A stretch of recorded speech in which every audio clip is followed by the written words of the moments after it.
दोस्तों, यदि आप एक प्रैक्टिशनर हैं या मेडिकल स्टूडेंट हैं, तब आपको ये जानकारी ज़रूर रखनी चाहिए कि छोटे बच्चों की डोज किस प्रकार से कैलकुलेट की जाती है, वो भी mg पर kg पर डे के हिसाब से कि कैसे आप डिवाइडेड डोज में दे सकते हैं। जैसे कि कोई बच्चा 0 से लेकर 5 साल के अंदर है तो उसको अगर ड्रॉप देना हो या सिरप देना हो तो किस प्रकार से कैलकुलेट करके उसको डोज दिया जाता है। तो इस वीडियो में आपको ये जानकारी मिलने वाली है।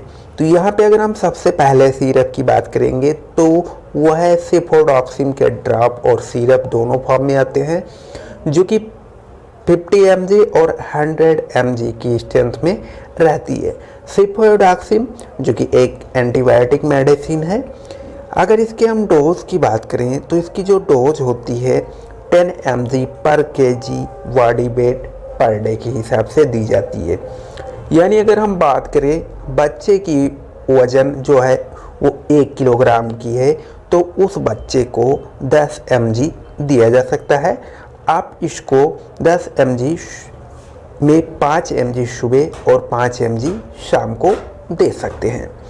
वहीं अगर हम बात करें जैसे कि सेफोडॉक्सिन ड्राफ्ट जो होती है उनमें कुछ रेशियो दिया रहता है। जैसे कि आपने ये तो जान लिया कि सेफोडॉक्सिन की जो प्रॉपर डोज होती है 10 mg पर kg बॉडी वेट के हिसाब से पर डे दिया जा सकता है। लेकिन जब आप ये मेडिसिन लेंगे तो उस मेडिसिन के अंदर कुछ इस प्रकार से, जैसे कि यहाँ पे आप देखेंगे तो यहाँ पे लिखा होता है ईच ml कंटेन 25 mg सेफोडॉक्सिन। इसका मतलब ये होता है कि आपको 1 ml के अंदर 25 mg जो है वो सेफोडॉक्सिन मिलेगा। अब यहाँ पे कन्फ्यूज़न वाली बात ये होती है कि अगर बच्चे की वज़न जो है वो 2 किलोग्राम की है तो हमने आपको बताया कि 10 mg पर kg, यानी 1 किलोग्राम का बच्चा है तो उसको 10 mg दिया जाता है।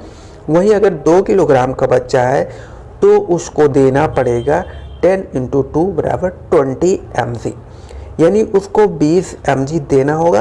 अब 20 mg आप इसको डिवाइडेड डोज में दे सकते हैं। सुबह शाम 10-10 mg जो है वो दिया जा सकता है।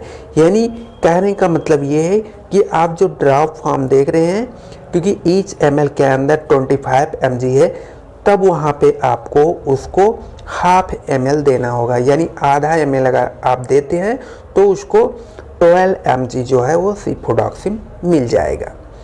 वहीं अगर हम बात करें दूसरे ड्रॉप और सिरप की, तो ये ड्रॉप और सिरप है सेफेक्जिम, जो कि ड्रॉप फॉर्म में आती है, सिरप फॉर्म में आती है, इंजेक्शन फॉर्म में भी आती है, सेफेक्जिम के टैबलेट फॉर्म भी आती है। सॉरी, इंजेक्शन फॉर्म इसका नहीं आता, टैबलेट फॉर्म आता है। अगर हम इसके डोज की बात करें तो इसकी जो प्रॉपर डोज होती है 8 mg पर kg body weight per day के हिसाब से दी जाती है। वहीं अगर हम बात करें इसमें, अगर आप देखेंगे ड्रॉप फॉर्म में, तो इसमें पाया जाता है ईच ml 25 mg सेफेक्जिम, यानी इसके प्रत्येक 1 ml में 25 mg सेफेक्जिम होती है। अब यहाँ पे जानकारी वाली बात ये है कि अगर बच्चे की वज़न जो है वो 1 किलोग्राम की है तो उसको 8 mg देना है। वहीं अगर 2 किलोग्राम की है तो उसको 16 mg देनी होगी। अब आप यहाँ पे ये कन्फ्यूज़न हो जाती है कि जब उसको 16 mg देनी होगी तो हमें ईच ml 25 mg दे रखी है।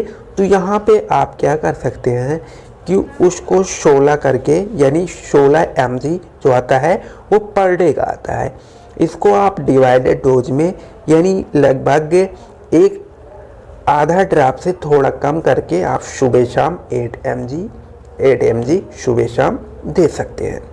तो यहाँ तक आपको लगभग क्लियर हो गया होगा। 2 सिरप थे जिसमें सेफोडॉक्सिन और सेफेक्जिम के डोज आपने सीख लिए होंगे।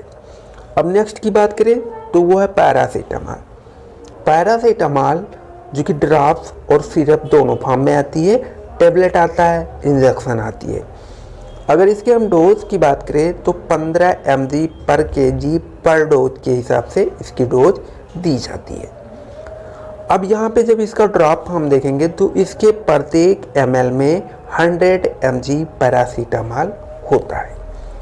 अगर हम जैसे बच्चे की वेट की बात करें, यानी सबसे पहले हमें बॉडी वेट के हिसाब से कैलकुलेट करना है, उसके बाद एज लगाया जाता है। तो यहाँ पे वेट की बात करें तो अगर 1 किलोग्राम का बच्चा है तो उसको 15 mg डोज दिया जा सकता है दिन में 2 से 3 बार।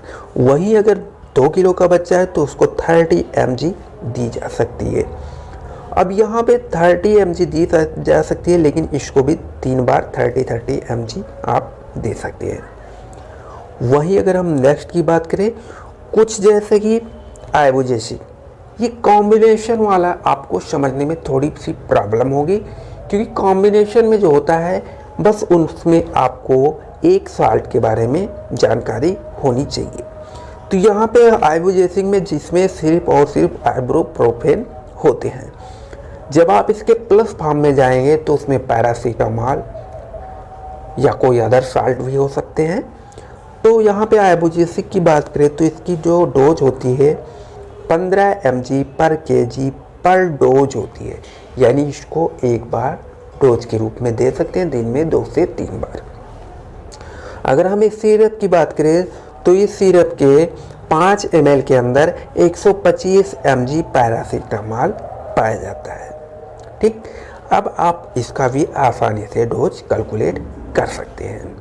वहीं अगर हम नेक्स्ट की बात करें, जैसे कि कॉम्बिनेशन सिरप में कई सारे कॉम्बिनेशन फॉर्म में आती हैं सिरप, जैसे कि आप देख रहे हैं O2M, जिसमें ऑफ्लॉक्सिन और मेट्रोनिडाजोल कॉम्बिनेशन में आती है। इसमें हमें सिर्फ एक साल्ट के बारे में अगर हम उसका डोज जानते हैं तो आराम से कैलकुलेट कर सकते हैं। तो इसमें अगर डोज की बात करें तो ऑफ्लॉक्सिन की जो डोज होती है 15 mg पर kg पर डे के हिसाब से इसकी डोज जो है वो होती है। अब यहाँ पे ईच 5 ml 100 mg ऑफ्लॉक्सिन पाई जाती है। ठीक, अब इसको भी आप आसानी से कैलकुलेट कर लेंगे, आई होप। वही अगर हम नेक्स्ट की बात करें, कुछ अदर सिरप भी कॉम्बिनेशन में आते हैं, उनकी भी वीडियो मैं अलग से बना दूंगा। अगर दोस्तों ये जानकारी आप लोगों को पसंद आई हो तो हमारे चैनल को फटाफट सब्सक्राइब कर लीजिए। अगर ऐसे वीडियो और चाहिए तो हमें कमेंट करके ज़रूर बताएं। थैंक यू दोस्तों।